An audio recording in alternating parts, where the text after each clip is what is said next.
My mother-in-law made me late to my own wedding by locking me in the bridal suite bathroom and telling everyone I was having second thoughts about marrying her son. She arrived at the venue early claiming she wanted to help me get ready, but instead created chaos by hiding my shoes, misplacing my veil, and accidentally spilling coffee on my first dress, so I had to wear the backup. When it was time to walk down the aisle, Dorothy said she needed to speak with me privately about something important regarding her son's future. She led me to the bathroom to fix my lipstick, and while I was looking in the mirror, she stepped out and locked the door from the outside with a key she'd gotten from venue staff by claiming she was the wedding planner. I pounded on the door and screamed for help, but Dorothy had sent the bridesmaids on fake errands and told them I needed complete silence to meditate before the ceremony. The music started and stopped 3 times while I was trapped in that bathroom, and Dorothy told the 200 guests that I was having a panic attack about the commitment. She actually stood at the altar next to her son Kevin and announced that some people weren't ready for the responsibility of marriage, and maybe this was a sign we should reconsider. She suggested to everyone that perhaps we should postpone the wedding until I was more mature and ready for such a serious step. Meanwhile, I was screaming myself hoarse in a locked bathroom while my father searched the venue for me. When maintenance finally broke down the door 45 minutes later, I ran to the ceremony in tears with smeared makeup, and Dorothy immediately said, "See everyone, she's clearly too emotional for this." The ceremony proceeded, but Dorothy had already planted seeds of doubt in everyone's minds about whether I really wanted to marry Kevin. She whispered during the vows that forced marriages never worked out, and loudly sighed when I said I do like she knew something nobody else did. During the reception, she gave a speech about how she'd tried to help me get ready, but I'd been too stressed and unstable to accept assistance. She said she hoped Kevin knew what he was getting into with someone who couldn't even handle wedding day pressure without having a breakdown. She told the story of finding me locked in the bathroom like I'd done it to myself from anxiety, and she'd been the one trying to help. That's when I decided Dorothy needed to experience what missing important moments felt like. I started with the anniversary party that she'd been planning for a year to renew her vows with Kevin's father. The morning of the event, I called the venue pretending to be Dorothy and canceled everything, saying there'd been a death in the family. I then called all the vendors and canceled the flowers, cake, photographer, and music. When Dorothy arrived at the venue in her renewal dress, she found an empty hall with confused staff who said she'd canceled that morning. She tried to explain it wasn't her, but they had recorded the cancellation call from her number, which I'd spoofed using an app. 300 guests arrived to no party, and Dorothy had to stand there explaining that someone had sabotaged her special day. Next was Dorothy's retirement party from her job as a school principal, where she expected speeches and recognition for 30 years of service. I called in a bomb threat to the school that morning from a payphone, causing evacuation and cancellation of all events. Dorothy's retirement passed without any acknowledgement because the rescheduled party never had the same attendance or energy. She cried about missing her moment after 3 decades of dedication. But I reminded her that I'd cried too when I was locked in a bathroom during my wedding. The real consequence came during Dorothy's mother's 100th birthday celebration. The entire extended family was flying in from around the world for this once-in-a-lifetime milestone. I called Dorothy's siblings and told them she'd said the party was canceled because her grandmother was too sick. I called Dorothy and told her the venue had moved to a different location an hour away. Dorothy drove to the wrong place while her 100-year-old mother waited at the correct venue, wondering where her daughter was. By the time Dorothy figured out the deception and arrived at the right place, it was too late. Over 200 people missed the celebration because of me and Eliana's face when Dorothy finally showed up. Must have been heartbroken. I sat on my couch staring at my phone, waiting for Kevin to come home from his parents' house, but he didn't text or call all night. The next morning, I went to work like nothing happened, answered emails, attended meetings, and pretended I was a normal person, instead of someone who just sabotaged an elderly woman's milestone birthday. June texted me asking how the weekend went, and I lied, saying it was fine, because I couldn't admit what I'd done even to my best friend. Kevin finally came home that Tuesday evening with a bag from his parents' house, and told me he needed space to think. He slept in the guest room for 3 nights straight, barely speaking to me except to ask where the coffee filters were, or if I'd paid the electric bill. On Friday morning, someone knocked on our apartment door at 7:30, and when I opened it, 2 detectives stood there with badges and serious expressions. They asked if I was home and if they could come inside to ask some questions about some incidents involving my mother-in-law. I let them in because saying no would have looked guilty, and they sat on our couch asking about my whereabouts on specific dates, whether I had alibis, if I knew anything about spoofed phone calls or vendor cancellations. One detective, a woman with gray hair pulled back tight, showed me printouts of call records and asked if I recognized any of the numbers. I said I didn't know anything about it, but my voice shook and I kept touching my hair, which I do when I'm nervous. The male detective asked if I'd ever been to the school where Dorothy worked, and I remembered the payphone I'd used for the bomb threat and wondered if they had security footage. They asked about my relationship with Dorothy, whether we got along, if there had been any conflicts between us. I mentioned the wedding bathroom incident because they probably already knew about it, and the female detective wrote something in her notebook without looking up. They thanked me for my time and said they'd be in touch if they had more questions, and after they left, I sat on the floor hyperventilating. I called a lawyer that afternoon, someone June's cousin had used for a DUI, and made an appointment for Monday morning. The lawyer's office was in a strip mall next to a nail salon, and he looked younger than me, which didn't inspire confidence. He listened to everything I'd done, taking notes on a yellow legal pad, and when I finished, he leaned back in his chair and sighed. He explained I could face charges for filing a false bomb threat, which was a felony that could mean actual prison time, plus fraud for the vendor cancellations and harassment for the coordinated sabotage campaign. The bomb threat was the serious one, he said, because it involved terrorism charges and cost the school district thousands in emergency response. He asked if I'd left any digital footprint, if I'd used my own phone or computer for any of it, whether anyone saw me at the payphone. I told him about the spoofing app and using cash for the payphone, and he said that was smart, but the police were good at finding evidence. He quoted me $3,000 for a retainer and said we should wait to see if charges were actually filed before doing anything. I paid with a credit card Kevin didn't know about and left feeling sick. Kevin called me that Wednesday, his voice flat and distant, saying his family knew everything because Dorothy had shown them evidence linking me to all 3 incidents. She had call records, emails from vendors confirming cancellations, testimony from family members about the fake calls they'd received. His Aunt Bonnie had recorded the call where I pretended to be Dorothy canceling the birthday party, and a tech-savvy cousin had traced some of the spoofed numbers back to the app I'd used. Kevin said his family was demanding I face legal consequences, and some of them wanted to press charges. He asked me if it was true, if I'd really done all of it and I couldn't lie anymore, so I admitted everything. He was quiet for a long time, then said he needed more time to process and hung up. I didn't hear from him for 4 days. June came over that Friday night with wine and takeout, and I finally told her everything I'd done. She looked shocked at first, then disappointed, which felt worse than anger. She asked why I'd gone so far, why I hadn't just talked to Dorothy, or gone to therapy, or done literally anything else besides systematic revenge. I tried to explain about the wedding humiliation, about feeling powerless and wanting Dorothy to understand what she'd done to me, but June just shook her head. She said making a 100-year-old woman miss her own birthday was cruel no matter what Dorothy had done to me. 2 weeks later, Kevin texted me that his grandmother Eliana had suffered a minor stroke. The message was short, just the facts, no emotion or extra words. The doctor said the stress and disappointment from missing her birthday celebration likely contributed to it. She was stable but had some weakness on her left side and trouble with certain words. Kevin didn't call or ask me to visit the hospital, just sent that one text and nothing else. I read it over and over, sitting in my car in the work parking lot, and something broke inside me. I'd genuinely hurt an innocent elderly woman who'd never done anything to me, who didn't even know about the wedding bathroom incident, who was just Dorothy's mother trying to celebrate her 100th birthday. The guilt hit me like a physical weight pressing on my chest, making it hard to breathe. I drove home and threw up in the bathroom, then lay on the floor crying until my throat was raw. That night I couldn't sleep, just stared at the ceiling thinking about Eliana in a hospital bed with stroke symptoms, because I'd been so focused on hurting Dorothy that I didn't care about collateral damage. The next few days I couldn't eat, just drank coffee and felt nauseous all the time.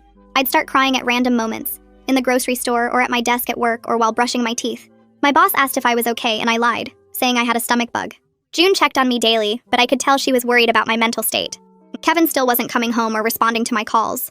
The school district pressed charges over the bomb threat in early November, and my lawyer called to say this was serious, and we needed to prepare for court. The district had spent over $15,000 on emergency response, evacuating the building, bringing in bomb-sniffing dogs, counseling for traumatized staff and students. Teachers had described genuine terror, not knowing if they were in danger, worried about their students' safety. My lawyer said the prosecutor was pushing for jail time because of the severity, and because I'd shown no remorse initially. He asked if I was willing to plead guilty and show accountability, which might reduce the sentence. I said yes because I was guilty and everyone knew it.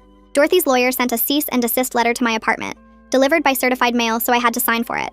The letter demanded I have no contact with any family members, not Dorothy or Kevin or anyone else, and threatened a civil lawsuit for emotional distress and financial damages.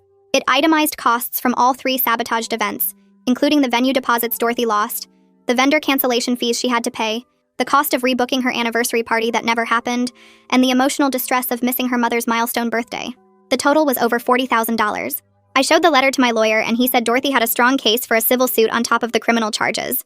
June helped me find a therapist who specialized in anger management and destructive behavior patterns, and I made an appointment for the following week. The therapist's office was in a converted house with plants everywhere and soft lighting that was probably supposed to be calming. She asked me to explain why I was there, and I told her everything, starting with the wedding bathroom incident and ending with Eliana's stroke. She listened without judgment, taking occasional notes, and when I finished, she asked what I'd actually gained from hurting Dorothy. I sat there trying to think of an answer but couldn't come up with anything good. I hadn't felt better or vindicated or satisfied. I'd just created more pain and hurt innocent people and destroyed my marriage. The therapist said that was an important realization, and we'd work on understanding why I'd chosen revenge over healthier coping mechanisms. After 3 weeks of separation, Kevin agreed to meet me for coffee at a place near his office. He looked exhausted when he walked in, older somehow, with dark circles under his eyes and tension in his shoulders. We sat across from each other in uncomfortable silence until the barista called out our orders. I tried to apologize, to explain my rage over the wedding humiliation and how it had consumed me, but Kevin cut me off. He said I'd become exactly what I hated about his mother. someone who hurts people to feel powerful and in control. He said his grandmother was doing physical therapy to regain strength in her left side, that she still had trouble finding certain words, that the doctor said she might never fully recover. He asked how I could live with knowing I'd caused that, and I didn't have an answer except that I couldn't live with it, that the guilt was eating me alive. Kevin said he didn't know if he could stay married to someone capable of that level of cruelty, that he was questioning everything he thought he knew about me. His assessment cut deep because I recognized the truth in it, that I'd let my need for revenge turn me into exactly the kind of person I despised. Victor called Kevin 3 days after the stroke and told him Dorothy was falling apart at the hospital. She sat by her mother's bed every single day from morning until the nurses made her leave at night, holding her hand and whispering apologies that nobody could hear. Kevin relayed this information to me in a flat voice during one of our brief phone conversations, and I could tell he was watching to see if I felt anything about what I'd done. I felt everything, actually. But the guilt was so heavy I could barely function enough to get through each day. My lawyer called me in for a meeting the following week and explained the prosecutor's offer across his cluttered desk covered in case files. If I pleaded guilty to misdemeanor harassment charges, they would drop the felony bomb threat charge that could send me to prison for years. I would face 2 years probation, 300 hours of community service, mandatory therapy sessions twice a week, and restitution payments to everyone I'd hurt. The number he mentioned for restitution made my stomach turn because I didn't have that kind of money, but he said I could make payments over time. I signed the plea agreement that afternoon because there was no point pretending I wasn't guilty of everything they accused me of doing. The prosecutor's office sent me a list of required written apologies as part of the agreement, and I had to write formal letters to Dorothy, to her mother, to the school district, and to every family member who'd been affected by my sabotage campaign. I sat at my kitchen table for hours trying to find words that could possibly convey how sorry I was for what I'd done to an innocent woman who'd never hurt me. Writing to Dorothy was hard because I still carried anger about the wedding, but writing to her mother was impossible because she'd done nothing except have a daughter who made terrible choices. I finally managed to write something honest about how my need for revenge had blinded me to the harm I was causing people who had nothing to do with our conflict. Kevin came by the apartment to pick up some of his clothes and told me he couldn't even think about reconciliation until he saw real change and genuine accountability from me over time. He said he was staying with his parents indefinitely because his mother needed support and he needed distance from me to process everything. I asked if there was any chance for us and he said maybe, but not now and not soon. After he left, I called June and asked if I could stay with her for a while because being in our apartment alone felt like living in a tomb of everything I'd destroyed. She said yes immediately and helped me pack a bag that same night, not asking questions or making me explain beyond what I'd already told her. My first therapy session happened in that converted house office with plants everywhere, and the therapist asked me to walk through the wedding day incident in detail. I described being locked in that bathroom, hearing the music start and stop, running to the altar with smeared makeup while 200 people stared at me like I was unstable. She asked why that particular humiliation felt so unbearable that I needed to respond with such extreme revenge, and I realized I didn't have a good answer beyond the burning rage that had consumed me. Over the next several sessions, she helped me understand that Dorothy's sabotage had triggered something deeper about feeling powerless and controlled, about being humiliated in front of everyone I knew and having no way to defend myself. I started seeing that I'd recreated the exact same power dynamic with Dorothy that I'd hated so much, just with our roles reversed and with innocent people caught in the crossfire. The therapist pointed out that I'd become the person who locked someone out of their important moments, who made someone feel powerless and humiliated, who hurt people to feel in control. Kevin's aunt called him to say that his grandmother was discharged from the hospital with some remaining speech problems, and that she was organizing a small makeup birthday celebration at her house. I wasn't invited, and Kevin made that explicitly clear when he told me about it, saying his extended family wanted nothing to do with me after what I'd caused. I had to sit with the knowledge that I'd permanently damaged my relationship with people who might have become my family if I hadn't been, so focused on hurting Dorothy that I didn't care who else got hurt. My therapist received a call from Dorothy's therapist 6 weeks into my treatment, asking if I would be willing to participate in a mediated conversation between the two of us. The idea terrified me because I didn't know what Dorothy would say or how I would handle being in the same room with her, but I agreed because I owed her at least that much after everything. The mediator explained in our preliminary phone call that this wasn't about reconciliation or forcing us to be friends, but about both of us taking real accountability for our actions and understanding the cycle we'd created. The mediation session took place in a neutral office with comfortable chairs and a box of tissues on the table between us, and Dorothy looked older and more tired than I'd ever seen her. The mediator asked Dorothy to speak first about her experience, and she talked about the wedding day with tears running down her face. She said she'd been scared of losing Kevin to someone she thought was trying to replace her in his life, and she'd acted out of fear rather than thinking about how her actions would affect me. Dorothy admitted that locking me in that bathroom was wrong and cruel, that she'd humiliated me in a way I didn't deserve. But then her voice got stronger when she talked about what I'd done to her family. She described visiting her mother in the hospital every day, watching her struggle to form words, knowing that her daughter's revenge campaign had contributed to the stroke that might have permanent effects. I sat there listening and realized I'd never really thought about Dorothy as a whole person with her own fears and pain, just as an enemy who needed to be punished. The mediator asked me to respond, and I had to acknowledge out loud that nothing Dorothy did to me on my wedding day justified what I'd done to her mother.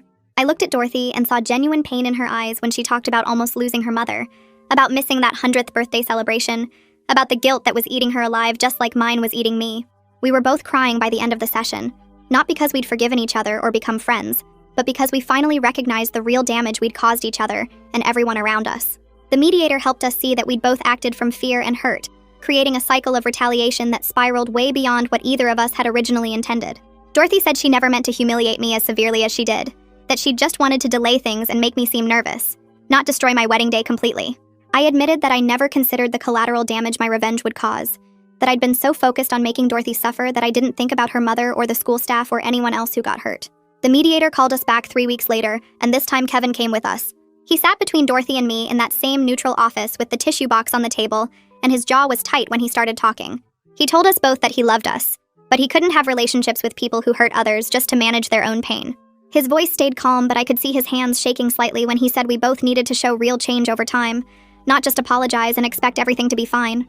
Dorothy started crying and reached for his hand, but he pulled back gently and said he needed space from both of us until we could prove we were actually different people than we'd been during this whole mess. The mediator asked if he wanted to say more, and Kevin looked at me with this exhausted expression that made my chest hurt. He said the woman he married wouldn't have done what I did to his grandmother, and the mother he grew up with wouldn't have locked someone in a bathroom on their wedding day, so he didn't know who either of us really were anymore. Dorothy and I both sat there crying while Kevin explained that love wasn't enough if we kept hurting people, and he was tired of being caught between two people who claimed to care about him, but kept destroying each other and everyone around them. He left before the session ended, and the mediator had to help both of us calm down enough to drive home. My community service started the following Monday at a senior center 3 blocks from my apartment. The coordinator assigned me to help with activities and meal service, which felt appropriate given what I'd done to Eliana. The first day I met residents like Margaret, who told me stories about her grandchildren, and Frank, who needed help cutting his food because of arthritis, and Susan, who got confused sometimes and called me by her daughter's name. Working with them forced me to see elderly people as real individuals, with feelings and memories and families who loved them, not just collateral damage in someone else's fight. Margaret showed me photos of her 100th birthday party from 2 years ago, and talked about how special it was to have all her children there, and I had to excuse myself to cry in the bathroom because I'd stolen that exact experience from Eliana. Frank asked me one day why I looked so sad, and I told him I'd hurt someone's grandmother really badly, and he patted my hand and said the fact that I felt guilty meant I could still become a better person. I spent 8 hours every Saturday at that center for 6 months, and by the end I knew everyone's names and their favorite foods and which families visited regularly, and which residents sat alone during visiting hours hoping someone would come. Dorothy's letter arrived on a Tuesday afternoon in a cream-colored envelope with careful handwriting. My hands shook when I opened it and saw 3 pages of her neat script explaining everything. She apologized for the wedding day sabotage and said she'd been in therapy for 2 months working on her control issues and her fear of abandonment. Dorothy wrote that she'd been terrified of losing Kevin to someone she thought was trying to replace her, and she'd acted out of panic rather than thinking about how her actions would destroy my wedding day and humiliate me in front of everyone I loved. She didn't make excuses, but she explained that her own mother had been controlling and critical, and she'd promised herself she'd be different, but ended up repeating the same patterns with Kevin. The letter said she understood now that locking me in that bathroom was cruel and wrong, and she'd spent weeks in therapy unpacking why she felt so threatened by me joining the family. Dorothy wrote that she was working on seeing me as a person instead of a threat, and she hoped someday I might be willing to try building something better than the relationship we'd destroyed. She ended by saying she forgave me for what I'd done to her family, even though it would take time to heal from it, and she hoped I could forgive her too, eventually. I read that letter 5 times and cried through every reading because it was the first time Dorothy had acknowledged the real damage she'd caused me, and it helped me understand she'd been acting from pain instead of pure hatred. I spent a week writing my response, drafting and redrafting until I got the words right. I accepted her apology and told her I understood better now that she'd been scared of losing her son, but understanding her motivations didn't erase what she'd done to me on what should have been the happiest day of my life. I acknowledged that my wedding humiliation didn't justify what I'd done to her mother and her family, and I was sorry for causing pain to people who'd never hurt me. I wrote that I was in therapy too, working on my anger and my need for revenge, and I was learning that hurting people back doesn't actually make the original hurt go away. I suggested we continue our parallel therapy work without direct contact for now, giving both of us time to actually change instead of just promising to change. I told her I hoped someday we could figure out how to exist in the same family without destroying each other, but I wasn't ready for that yet, and I didn't think she was either. I mailed the letter on a Friday and felt lighter somehow, like I'd put down something heavy I'd been carrying. Eliana's note came through Kevin 2 weeks later. He texted asking if he could drop something off, and when I opened the door, he handed me a small envelope without coming inside. The note was written in shaky handwriting that looked like it took effort to form each letter. Eliana wrote that she forgave me for what I'd done, and she understood I'd been hurting, but she needed time before we could see each other face to face. She said she hoped I'd use this experience to become a better person, and learn to handle pain without passing it on to others. She wrote that she'd lived a long life and seen many people make terrible choices, and the ones who mattered were the ones who learned from those choices and grew. Her grace, despite what I'd cost her, made me cry for hours after Kevin left. I sat on my couch holding that note and thinking about how this woman I'd hurt so badly was showing me more kindness than I'd shown anyone during my revenge campaign. I called my therapist and told her about the note, and we spent our next session talking about how to accept forgiveness without minimizing what I'd done to deserve needing it. My therapist started teaching me healthier ways to handle anger and hurt during our sessions. She had me practice setting direct boundaries instead of seeking revenge, and we role-played difficult conversations with her pretending to be Dorothy. I had to learn how to say things like, "What you did hurt me, and I need you to acknowledge that," instead of planning elaborate schemes to hurt her back. June came to one session to help with the role-playing, and she was surprisingly good at mimicking Dorothy's defensive responses. I practiced expressing hurt without attacking and stating what I needed without making threats, and walking away when conversations became too heated instead of escalating. My therapist gave me homework assignments where I had to write down moments when I felt angry, and then write 3 possible responses: 1 revenge-based, 1 passive, and 1 direct and healthy. It was harder than I expected to come up with healthy responses, because my brain automatically jumped to how I could hurt the person back. June and I practiced these conversations over coffee every week, and she'd throw curveballs at me like Dorothy might, forcing me to stay calm and direct instead of getting defensive or aggressive. Kevin called me 6 months after his grandmother's birthday to ask if I'd be willing to try couples counseling. I agreed immediately, even though the thought terrified me because I missed him desperately and wanted to fix what I'd broken. Our first session was awkward and painful, with both of us sitting stiffly on opposite ends of the therapist's couch, avoiding eye contact. The therapist asked us each to describe why we were there, and Kevin said he needed help processing his feelings about my capacity for deception and harm. He said he'd married someone he thought he knew, and then discovered she was capable of systematically destroying his family while lying to his face for months. I had to sit there and listen to him describe how betrayed he felt, and the therapist wouldn't let me defend myself or explain. She said this session was about Kevin expressing his pain, and my job was just to listen and absorb it. Kevin talked about how he'd trusted me completely, and I'd used that trust to gather information about his family that I then weaponized against them. He said he didn't know if he could ever feel safe with me again, because I'd proven I could look him in the eye and lie while plotting to hurt the people he loved. The therapist had us come back twice a week, and each session felt like pulling teeth. Kevin talked about feeling betrayed, not just by my actions, but by my ability to compartmentalize the harm I was causing. He said I'd gone to family dinners and smiled at his relatives while secretly planning their destruction, and that level of deception scared him more than the revenge itself. I had to sit with his hurt and anger without defending myself or minimizing what I'd done, and it was the hardest thing I'd ever experienced. The therapist made me acknowledge specific moments when I'd lied to him, like when he'd asked if I knew anything about his mother's canceled anniversary party, and I'd acted shocked and sympathetic. Kevin cried during one session when he talked about realizing I'd been lying to him for months, and how that made him question everything else in our relationship. He asked if I'd ever really loved him, or if I'd just married him to get closer to his mother for revenge purposes. And I had to convince him through actions, not words, that my love for him was real, even though my actions had been terrible. My first restitution payment went out on the 15th of the month, a check for $800 split between the school district and the vendors Dorothy had paid cancellation fees to. I sat at my kitchen table writing those checks, and seeing the financial cost of my revenge in actual numbers made everything feel more real. The school district sent a payment plan showing I owed them $12,000 total for the emergency response costs and the disruption to their operations. The vendors Dorothy had to compensate totaled another $8,000 from the anniversary party and retirement event cancellations.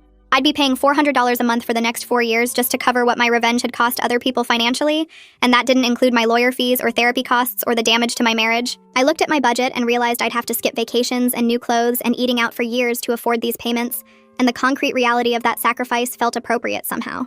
June came over while I was addressing the envelopes, and she didn't say anything, just sat with me while I cried over the checks. She reminded me that paying money was the easy part compared to living with what I'd done, and she was right. Dorothy and I met with the mediator again 8 months after the grandmother's birthday incident. We'd both been in individual therapy consistently, and the mediator thought we were ready to discuss specific boundaries for coexisting at family events. Dorothy arrived looking thinner and more tired than before, and I probably looked the same to her. We spent 2 hours going through scenarios like holiday dinners and birthday parties, establishing rules about respectful communication, and agreeing to address conflicts directly, rather than through sabotage or manipulation. Dorothy said she'd work on not making passive-aggressive comments about my parenting skills if Kevin and I ever had children, and I promised to tell her directly if she did something that hurt me instead of plotting revenge. We wrote down actual phrases to use when we felt attacked, like, "I need to take a break from this conversation," instead of escalating or retaliating. The mediator had us practice responding to triggering statements, and Dorothy admitted she knew her wedding day behavior had been cruel and controlling. I admitted that my revenge had been disproportionate and had hurt innocent people who'd never done anything to me. We agreed to keep seeing our individual therapists and to check in with the mediator every few months to make sure we were following through on our commitments. Neither of us pretended we'd be friends or that we'd fully forgiven each other, but we acknowledged we both needed to change if we wanted Kevin in our lives. Kevin started showing up at June's apartment where I was staying. First once a week, then twice, then 3 times. He'd text an hour before to ask if I wanted to get coffee or take a walk, and I'd say yes every time, even though my hands shook while getting ready. We met at neutral places like the park or the quiet cafe on 5th Street where nobody we knew went, and we talked about his work at the engineering firm, or my job at the marketing agency, or the weather, or anything that didn't involve his family, or my revenge, or the wreckage of our marriage. He told me about a project he was designing for a new office building downtown, and I listened to him describe load-bearing structures and architectural challenges, grateful for conversation that didn't require me to defend myself or explain my actions. I asked questions about the building's design, and he pulled out his phone to show me sketches, and for 20 minutes we were just 2 people discussing something normal and safe. When he walked me back to June's building afterward, he didn't try to hug me or hold my hand, just said he'd text me later in the week. And I watched him drive away feeling like maybe we could find our way back to something that resembled a relationship. The next time we met, I told him about a difficult client at work, and he offered advice without judgment. And the time after that, he mentioned his dad was having knee surgery, and I asked follow-up questions that showed I cared about his family, even though they probably hated me. We were building something careful and fragile, testing whether we could exist together without the weight of what I'd done crushing every interaction. June caught me getting ready for one of these dates, and she sat on the bed watching me change shirts 3 times. She said she was proud of the therapy work I was doing and the restitution payments I was making and the way I was showing up consistently to try to fix things. But then she said she still had moments where she looked at me and felt uncomfortable knowing what I was capable of when someone hurt me. Her words landed like stones in my stomach because I wanted her to tell me everything was fine and I was forgiven and we could go back to being best friends without any weird tension. Instead, she was being honest about the fact that seeing me plan and execute revenge on an elderly woman had changed how she saw me. And that honesty was harder to hear than anger would have been. I asked if she thought I was a bad person, and she said no, just someone who made really bad choices. When she was hurting and she believed I was working to become better, but that didn't erase her memory of who I'd been during those months of planning sabotage. I thanked her for not lying to make me feel better, and she hugged me, and I left for my date with Kevin feeling like maybe I didn't deserve to feel comfortable yet. Thursday evening, I drove to a community center across town for an anger management support group my therapist had recommended. 12 people sat in a circle of folding chairs in a room that smelled like coffee and floor cleaner, and a woman named Nadine who ran the group asked if anyone wanted to share. A man in his 40s talked about punching a hole in his wall during an argument with his teenage son, and a younger woman described keying her ex-boyfriend's car after he cheated on her, and I listened to their stories feeling less alone in my destructive choices. When Nadine asked if I wanted to share, I said I'd done something really bad to get revenge on someone who'd humiliated me, and I'd hurt innocent people in the process, including an elderly woman who ended up having a stroke. I didn't give details about the wedding or the birthday party, just said I'd let my anger control me for months, and now I was dealing with legal consequences and a damaged marriage and guilt that kept me awake at night. 3 people nodded like they understood, and a man named Robert said it sounded like I was taking real accountability instead of just saying sorry, which actually meant something. Nadine asked what I was doing differently now when I felt angry, and I explained about therapy and learning to set boundaries directly, instead of plotting revenge, and she said that was exactly the kind of work that led to genuine change. I left the meeting feeling like maybe I wasn't a monster, just someone who'd made terrible choices and was trying to learn better ones. Kevin's phone buzzed during our couples therapy session the following week, and he glanced at it and said his mom was inviting him to a family dinner on Sunday, and she'd specifically said I was welcome to come if I felt comfortable. Our therapist asked how I felt about that invitation, and I said it felt like Dorothy was trying to make space for me even though I'd hurt her family badly, which seemed like a significant gesture. Kevin asked if I wanted to go, and I said no. I wasn't ready to sit at a table with his relatives who probably thought I was cruel and unstable, but I appreciated that Dorothy was trying to include me. The therapist said it was okay to recognize someone's effort toward reconciliation, while still maintaining boundaries about what I could handle, and Kevin nodded and texted his mom back saying he'd come alone, but thank you for inviting me. After the session, Kevin drove me back to June's place and said he thought his mother was genuinely working on her behavior in therapy, and I said I believed that based on our mediation sessions, and we sat in his car for a few minutes not saying anything. My therapist helped me draft a letter to our wedding guests during my next individual session, and we spent an hour working on language that took responsibility without making excuses. I wrote that I wanted to apologize for my part in the chaos and ongoing conflict that had disrupted their experience of what should have been a joyful celebration. I explained that I'd been dealing with a difficult situation with my mother-in-law, and I'd handled it poorly, allowing anger to drive my behavior in ways that affected people who'd done nothing wrong. I didn't detail the bathroom incident or the revenge campaign, just said I took responsibility for contributing to an atmosphere of tension and conflict that had made the day uncomfortable for everyone. My therapist helped me remove defensive language and phrases that minimized my role, and we ended up with 3 paragraphs that felt honest without being self-pitying. I sent the letter to 43 people who'd been at the wedding, and over the next 2 weeks I got 17 responses. Most people said they appreciated the apology and hoped Kevin and I were working things out, and 3 people wrote longer messages about their own family conflicts and how hard it was to navigate in-law relationships. June's mother sent a kind note saying she'd always liked me and believed people could grow from their mistakes. And Kevin's college roommate wrote that he'd seen both me and Dorothy behaving badly that day, and he was glad we were both getting help. The responses surprised me because I'd expected judgment or silence, not this measured kindness from people who'd witnessed my humiliation and probably heard about my revenge. Kevin admitted during our next couples session that he was struggling to reconcile the woman who'd planned elaborate revenge against his family with the woman he'd fallen in love with 3 years ago. He said he kept trying to make those 2 versions of me fit together in his head, and he couldn't. And he wasn't sure if he could fully trust me again. His voice cracked when he said it, and I wanted to defend myself or explain or promise I'd never do anything like that again. But our therapist had taught me to just listen when Kevin needed to express his feelings. The therapist said Kevin's feelings were completely valid given what I'd done, and then she asked us both if we thought trust could be rebuilt over time with consistent behavior and transparency. Kevin said he didn't know, but he was willing to try to.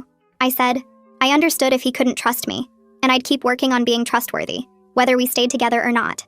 We sat in heavy silence for the rest of the session, while the therapist talked about patience and realistic expectations, and the long road ahead of us. My boss called me into her office on a Wednesday afternoon and said they were promoting me to senior account manager with a 15% raise. I almost said no because I didn't feel like I deserved good things, when I was still paying for the bad things I'd done. But I remembered my therapist saying I needed to accept positive developments as part of moving forward, instead of staying stuck in shame. I thanked my boss and accepted the promotion, and that evening I calculated that the extra money would let me increase my restitution payments and finish paying everything back 8 months earlier than planned. Dorothy texted me that night saying congratulations on the promotion. Kevin must have told her, and I texted back thanking her and asking how her therapy was going. She said it was hard but helpful, and I said same.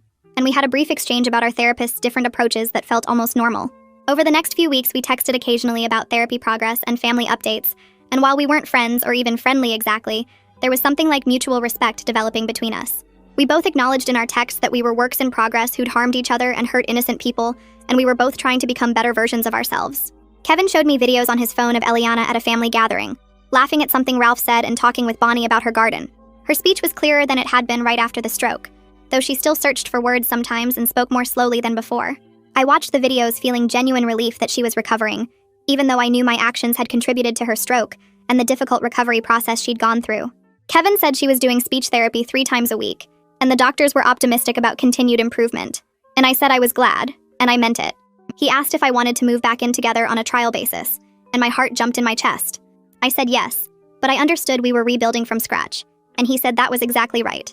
He was choosing to try, but he couldn't promise it would work. We agreed I'd move back in the following weekend, and we'd keep doing couples therapy and individual therapy, and we'd take things slowly, and if either of us felt like it wasn't working, we'd be honest about it. I hung up the phone and cried, not from happiness exactly, but from something like hope, mixed with fear and gratitude that he was willing to give us another chance. I moved back in the following weekend with 3 boxes of clothes and my laptop, and Kevin helped me carry everything up the stairs without saying much. The apartment looked the same but felt different, like we were 2 careful strangers sharing space instead of the married couple who'd lived here before everything fell apart. He'd cleaned out half the closet for me and cleared 2 drawers in the dresser, and I put my things away slowly while he made dinner in the kitchen. We ate pasta at the table and talked about work and the weather and safe topics that didn't require us to acknowledge how fragile this felt. That night, I lay awake listening to him breathe on his side of the bed, both of us maintaining space between us like there was an invisible line we weren't ready to cross yet. 2 weeks later, Kevin's father, Victor, called to invite us to a barbecue at their house, and I felt my stomach drop when Kevin were accepted for both of us. The drive to his parents' place took 40 minutes, and I spent the whole time picking at my cuticles and rehearsing things to say that might sound normal. When we pulled up, I saw cars already parked in the driveway, and heard voices coming from the backyard, and I had to force myself to open the car door instead of asking Kevin to take me home. Victor was manning the grill when we walked through the gate, and he nodded at me with a neutral expression that wasn't hostile, but wasn't exactly welcoming either. Bonnie stood near the picnic table arranging potato salad and coleslaw, and when she saw me, she gave a tight smile and said hello before turning back to the food. Ralph sat in a lawn chair with a beer, and he looked at me for a long moment before looking away without speaking. I felt Kevin's hand on my lower back guiding me toward a cooler where I grabbed a soda just to have something to hold. The afternoon crawled by with awkward conversations and long silences, where I could feel people watching me and wondering if I was really different, or just pretending. Victor asked Kevin about work, and they talked about construction projects while I stood there nodding and trying to look interested. Bonnie asked me how my job was going, and I gave a brief answer about the promotion, and she said that was nice before excusing herself to check on something in the kitchen. Ralph never spoke directly to me, but I caught him staring a few times with an expression I couldn't read, like he was trying to figure out if I was safe to have around his family. I helped carry food to the table when it was ready, and sat between Kevin and an empty chair, eating slowly, and listening to everyone else talk about relatives and upcoming holidays and normal family things that I wasn't quite part of yet. Dorothy arrived halfway through the meal carrying a bowl of fruit salad, and the conversation stopped for a beat when she saw me sitting there. She set the bowl on the table and said hello to everyone, including me, and I said hello back in a voice that came out quieter than I meant it to. We made brief eye contact, and I saw something complicated in her expression. Not quite forgiveness, but not the anger I'd seen before either. She sat across from me and served herself food, and we ate in careful silence while the others slowly resumed talking around us. Later, when people started clearing plates, I followed Dorothy into the kitchen with a stack of dirty dishes, and we stood at the sink together, rinsing and loading the dishwasher without speaking. The silence felt different from the hostile quiet from before, more like two people who'd hurt each other badly and were trying to figure out how to exist in the same space. She handed me a serving platter to dry, and I took it without our hands touching, and we worked through the pile of dishes in this strange, careful dance of avoidance and coexistence. When we finished, Dorothy went back outside, and I stayed in the kitchen for a minute, catching my breath and telling myself I could do this. Through the window, I saw Kevin talking with his father and Bonnie laughing at something Ralph said, and it looked like a normal family gathering except for the underlying tension that came from everyone knowing what I'd done. I was about to go back outside when I heard a car door and saw Eliana walking slowly toward the backyard with Victor holding her arm. My heart started pounding and my hands went cold because I hadn't known she was coming and I wasn't prepared to face her. Kevin saw her and smiled, going over to hug her and help her to a comfortable chair, and I watched through the window feeling frozen in place. Dorothy brought her mother a plate of food and a glass of water, and everyone gathered around asking how she was feeling and telling her she looked good. I knew I needed to go out there, but my legs wouldn't move, and I stood in the kitchen trying to remember what my therapist had said about facing the people I'd harmed and taking responsibility for my actions. I finally forced myself to walk outside, and Eliana looked up when I approached, her eyes meeting mine with an expression I couldn't quite read. I knelt down next to her chair so we were at eye level, and my voice shook when I told her I was sorry for what I did, and that I knew missing her birthday was my fault. She looked at me for a long moment, and I waited for anger or coldness or rejection, but instead she reached out and took my hand in hers. Her skin felt thin and papery, and her grip was weak but steady, and she told me she could see I was trying to be better, and that's what mattered now. Her voice was slower than I remembered, and she had to search for some words, but her meaning was clear, and her eyes were kind in a way I didn't deserve. I felt tears burning behind my eyes, and I thanked her and squeezed her hand gently before standing up and walking quickly toward the house. I made it to the bathroom and locked the door before the crying started, sitting on the edge of the tub with my face in my hands, while relief and guilt crashed over me in waves. I'd expected her to hate me, and instead she'd shown me grace, and somehow that made the guilt worse because it reminded me of how badly I'd hurt someone who'd never done anything to deserve it. Over the next few weeks, Kevin and I started building new patterns in our relationship, including a rule that we had to talk about conflicts right away, instead of letting hurt feelings grow into something bigger. The first time Dorothy made a comment about my cooking that stung, I told Kevin immediately instead of stewing on it or planning some petty revenge. He listened and then helped me have a calm conversation with his mother, where I explained that the comment hurt my feelings, and she apologized and said she was working on being more mindful of her words. It felt strange and uncomfortable to address things directly like that, but it also felt better than carrying around anger and plotting ways to hurt her back. Dorothy started making more effort too, texting me to ask my opinion about holiday plans and including me in family email chains about upcoming gatherings. When she accidentally left me off an email about Christmas dinner arrangements, she noticed within an hour and sent a separate message apologizing and adding me to the thread. These small gestures felt significant because they showed she was actively trying to change her behavior, not just apologizing and then going back to her old patterns. My final community service shift at the senior center came on a Wednesday afternoon, and my probation officer showed up to observe and sign off on my completion paperwork. She watched me help residents with their lunch and lead an activity group, and afterward she told me she'd seen hundreds of people go through court-ordered programs without any real change in their behavior or thinking. She said most people just went through the motions to satisfy their legal requirements, but she believed I was actually doing the work to become a better person. Her words made me emotional because I'd spent months feeling like I was irredeemably broken, and having someone official recognize my genuine effort felt validating in a way I hadn't expected. She signed my completion certificate and shook my hand, and I walked out of the center feeling like I'd closed one chapter, even though I knew the emotional work would continue for much longer. Kevin and I celebrated our second anniversary quietly at home with takeout and a movie, and at some point during the evening we started talking about how different this year had been from our wedding day. He said he was glad we were still together after everything that happened, but he acknowledged that we both carried scars from the wedding disaster, and the revenge campaign, and the months of separation and therapy. I told him I was grateful he'd been willing to give me another chance when he could have just walked away and started over with someone who hadn't caused so much damage. We sat close on the couch, and he put his arm around me, and it felt comfortable in a way it hadn't since before I got arrested. The ease between us was still fragile, and we both knew it. But there was something real growing in the space where trust used to be. Something we were building together instead of just assuming it would exist. Dorothy texted me 3 weeks after Thanksgiving asking if I wanted to meet for coffee. Just the two of us without Kevin or any mediators or therapists present. I stared at the message for 10 minutes before responding yes. and we agreed to meet at a cafe halfway between our houses on Saturday morning. I arrived early and sat in a corner booth watching the door, my hands wrapped around a mug that was already getting cold. She walked in wearing jeans and a sweater instead of her usual put-together outfits, and she looked as nervous as I felt. We made awkward small talk about the weather and the cafe's pastries, before she finally said she wanted to understand where my anger came from. Not to excuse what I did, but to understand it better. I told her about growing up with a mother who criticized everything I did, and made me feel like I was never good enough, and how the wedding day felt like that same dynamic all over again with her deciding I wasn't worthy of her son. Dorothy's eyes filled with tears, and she told me her own mother had been cold and distant, always comparing her to more successful siblings, and she'd spent her whole life trying to prove she was valuable by controlling everything around her. We talked for 2 hours about our families and the patterns we'd learned and were trying to unlearn, and by the end we weren't friends, but we understood each other in a way we hadn't before. The letter from the school district arrived on a Tuesday in a plain white envelope with the district logo in the corner. I opened it standing in my kitchen and read that my restitution was paid in full, and they appreciated my compliance with the court order and cooperation throughout the process. The letter thanked me for taking responsibility and wished me well moving forward. I sat down at the table and cried, not from relief but from the weight of knowing this chapter was officially closed, even though the emotional work would never really be finished. Kevin found me there an hour later still holding the letter, and he sat next to me without saying anything, just putting his hand over mine. June came over that evening with takeout, and we ate on my couch like we'd done hundreds of times before. She told me she was proud of how far I'd come, and that she saw real change in how I handled conflict and disappointment now. Her words meant everything because she'd witnessed both my worst behavior and my genuine efforts to become better, and she knew the difference between someone just going through the motions and someone actually doing the work.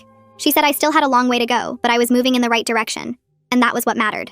The invitation to the 101st birthday celebration arrived with a handwritten note from Dorothy, saying she hoped I would come and help her coordinate the details this time. Kevin and I drove to the venue together, and I spent the morning setting up decorations and arranging food platters, while Dorothy directed traffic and greeted arriving family members. Bonnie was polite but still kept her distance, and Ralph mostly focused on his own kids. But they didn't leave the room when I entered anymore.